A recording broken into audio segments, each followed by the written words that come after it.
Hey friends, how is everyone today? That's good. I'm glad to hear it. Well, if everything's going well, I'm glad to hear it. So today, where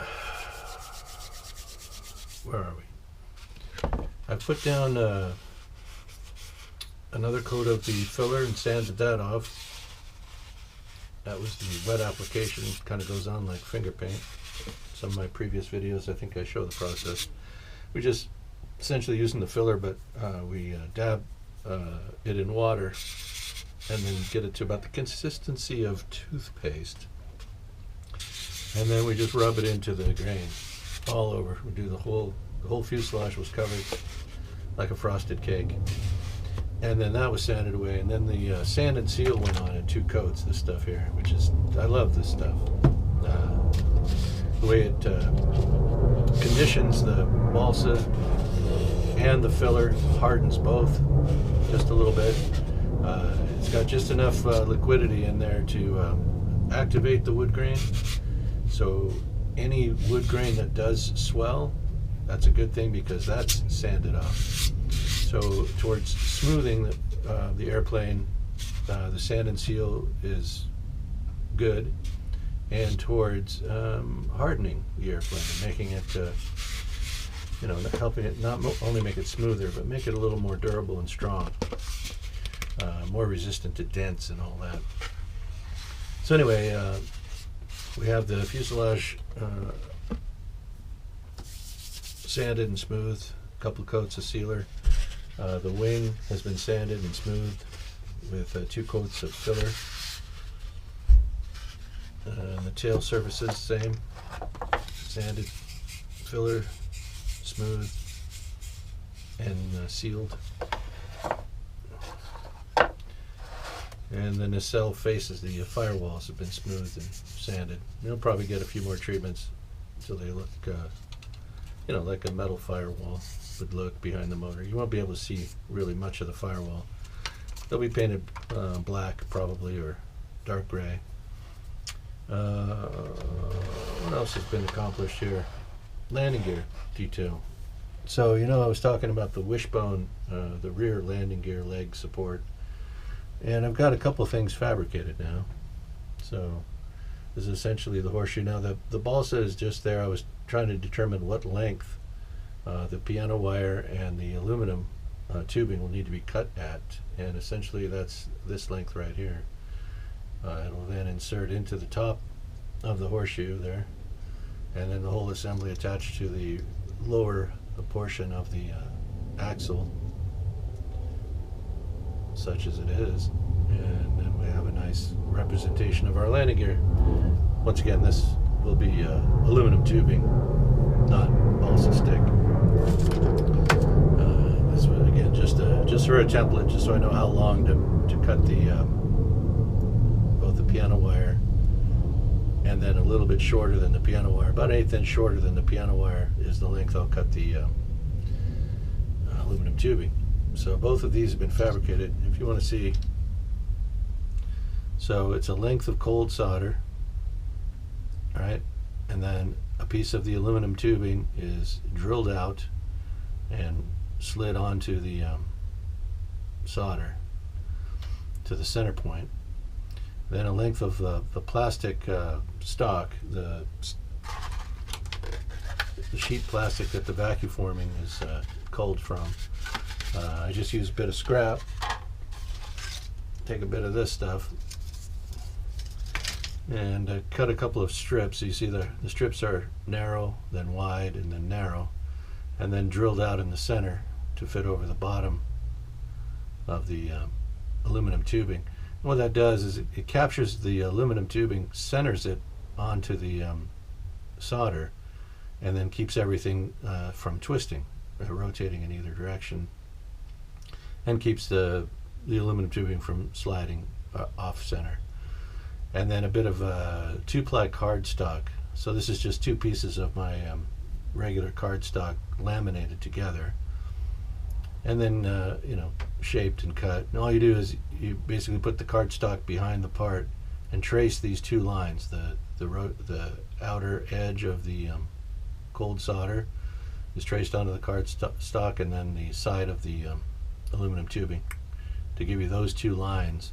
And then this is a freestyle cut, so you're just going to draw more or less that shape on the outer edge, cut them out, glue them on with super glue, and then spread a little bit more white glue all around, paint that white glue on there just to give everything a bit more holding power.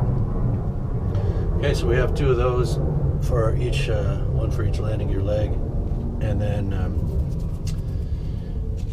what else? The tail wheel, this is where how it's going to look when it attaches to the airplane. So I've got these two short lengths of piano wire wrapped with solder to replicate springs. The tops will be buried into the balsa, so all you'll see is the springs once this is inserted into the airplane. I guess I could maybe show you here. I think I got some sand and seal into the holes that I drilled here. Let's see if I can clean that out a little bit.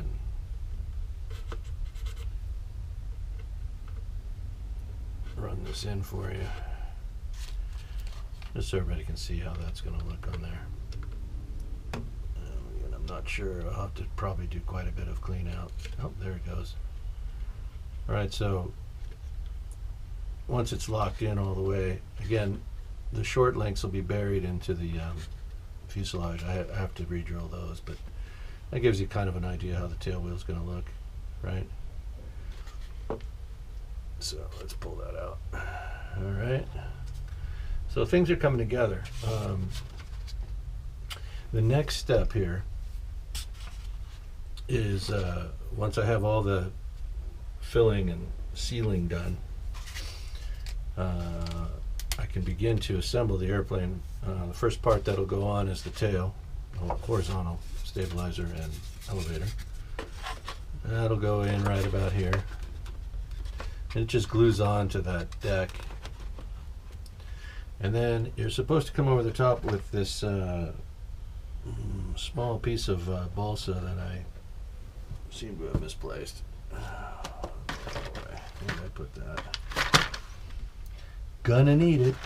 Well, anyway, it was as it turns out, it was too small, this part, but it goes, essentially it goes on top of the horizontal stabilizer and then comes up flush under the fin and rudder, so it's kind of a wedge shaped piece of balsa.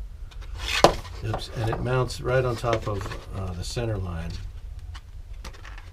so it mounts on this part, so it's radius just to cover this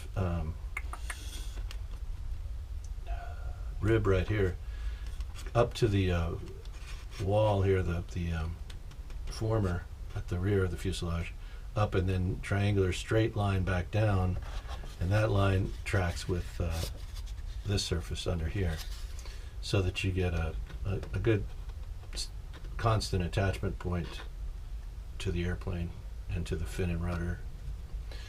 Right, I don't know what I did with that, where that part went. Interesting. Anyway, it's not important. Like I said, I have to. It wasn't the right size. Oh, here it is. Yeah, but it's going to look roughly like this, just a little taller, about 1/8 inch taller than this. And again, this part just goes right there, and this line should be from the center keel back to a point, and at that point it would attach to the bottom of the bottom of the fin and rudder. Right. So we'll get to that. Again, I'll have to cut that just from a bit of scrap 3/32 balsa sheet stock. What else? What else do I have to do? Oh, okay. So once this part is attached, the replacement for this is fabricated and glued on there. I'll probably double it too. I'll probably actually maybe put a sheet, equal sheets on either side of this to make it as thick as, if not thicker than, this. So we have a maximum glue surface there on the bottom. Once that cures, then I can put the fin and rudder on, and then we'll cut out the fin and rudder fairings, the tail fairings, fit those on, make sure we have a good 90-degree angle between the fin and rudder and the elevator and stabilizer. These parts will go on. Then I'll be attaching the wing and making the electrical connections and attaching the wing. And then we'll get the wing fairings on. You see, I've got those marked out with the black ink as well. So we'll get those cut. See how they fit. If I don't like the fit of these, or if there's something wonky about them, I'll just switch over to using filler like I usually do. I can get a decent, pretty consistent result on wing fairings and tail fairings just using the Sherwin-Williams filler and doing some contour sanding, making those look right. So we'll see what happens. Like I say, I always try to use the kit components, put these to work. They're smooth. I don't have to do any finishing work on these if I can get them in, other than just cleaning up the edges where they attach to the fuselage and to the wing, making sure those are clean. So once the wing and the fairings and all that are attached, then I can go ahead and put the nacelles on, and then we'll finish up the motors. I've sprayed them with the gray, kind of a blue gray that they get, and this is the bell housing color. So at this point now I can mask the crankcase bells and then spray these with the kind of a black metal. I might even use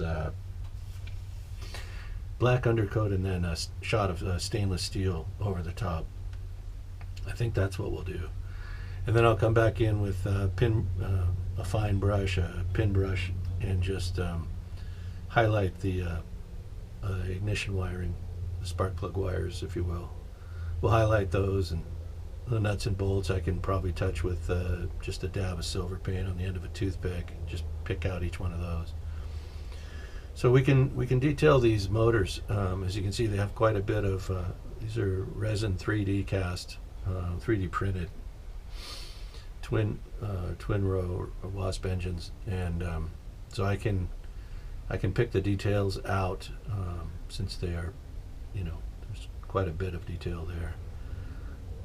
So the motor should look really nice inside the cowlings, and then once I get those prettied up, I have the nacelles on. We'll put the motors on, and we'll put the lower actually then we'll put the cowlings on, and then landing gear goes in, and the airplane is as far as construction, the airplane is complete.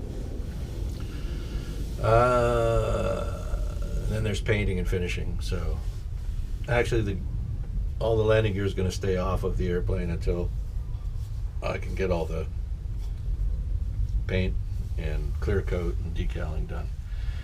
The landing gear will go last, absolutely last on this build. But it's looking like we're going to have a decent outcome. I'm hopeful. At this point, at this phase, I can see how all the surfaces are going to look, and I think we're going to have nice, smooth, and well contoured finishes, surfaces. The big question I have still is these fairings. That's still an outlier. But as far as the way the nacelles went together, it looks like we're going to be okay. Airplane should come together. So I'm hoping we get a nice outcome on the DC-3 project. It's an important airplane. All the ones that I build, and if you look at what I've done is, the P-40, as far as military. So the P-40, the Stearman, the P-47, important airplanes to me. As far as the way I understand these aircraft, as far as what the war effort was. I know it's all boomer talk. No, nobody cares. World War II, huh? But for my generation and from my perspective, you know, as Churchill said, never was so much owed by so many for so much to so few. And, you know, it wasn't a whole lot of, well, it was, you know, thousands of service people, servicemen and women in World War II. But, you know, the machines were important as well, and some, I think, more than others. So if you watch the channel, you know, to me, the most important airplanes of that conflict were the Stearman, the T-6 Texan, the P-40, the F-4 Wildcat, F-4-3, F-4-3, F-4-2, the Grumman Wildcat, the P-47, and the C-47, the DC-3. Probably the most important airplanes in that conflict. And also the ones with the longest serving in that. In fact, the Stearman was a trainer throughout the war for primary training. The T-6 Texan trained multiple Air Force pilots, not just the U.S. Air Force, but other pilots as well. Canada used them to train their Commonwealth pilots. Anyway, the DC-3 from the very beginning to the end, you know, Texan from the very beginning to the end, Stearman from the beginning to the end of that war. P-40 served in, you know, multiple air forces around the world, and from the very beginning until the end. P-47 was designed as a high-altitude bomber escort and should have served in that role from the very beginning to the very end. Were it not for the bomber mafia, it would have. And then, you know, so that's why it's those airplanes and this one. And that's why I'm building, you know, what I'm building. You might see a P-51 at some point. I do have the Corsair coming up. You know, so you'll see that one for sure. And that's another important Pacific Theater airplane. It was a late war entry, but served through Korea, through the Korean